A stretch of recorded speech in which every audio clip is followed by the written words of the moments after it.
Hi friends, good morning. तर इथे आज सुरुवात होत आहे किचनपासनं. तर मी तुमच्यासोबत आज एक रेसिपी शेअर करत आहे. तर इथे मी आज बनवत होते ब्रेड पकोडा मस्तपैकी नाश्त्यामध्ये. तर इथे मी आलूची चटणी बनवून ठेवलेली आहे.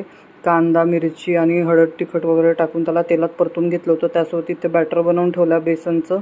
थोडंसं तिखट मीठ टाकलं, हळद आणि ओवा टाकून, आणि त्यानंतर असं ब्रेडवर ते लावून घेतलेलं आहे. आलूची जी स्टफिंग आहे, इथे तेल तापलेलं आहे. तर इथे मस्तपैकी ब्रेड पकोडे फ्राय करून घेता. तुम्ही ब्रेड पकोडे तुम्हाला जशा शेपमध्ये करायचे तशा शेपमध्ये करू शकता.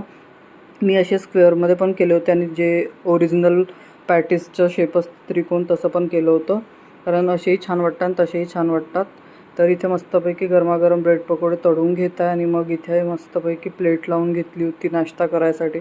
तर तुम्हाला ही रेसिपी कशी वाटली नक्की सांगा, आणि आवडली असेल तर नक्की माझ्या चॅनलला सबस्क्राईब करा आणि व्हिडिओला लाईक करा. बाय.